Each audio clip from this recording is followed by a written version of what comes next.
Egy útkeresés, az élet semmi más.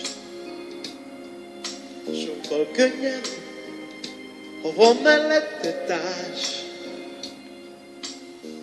Valaki könnyen rátalál,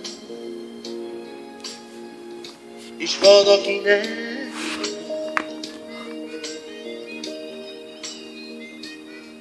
Sok nehéz nap rögtön elmúlik, ha esténként van, aki hozzád bújik,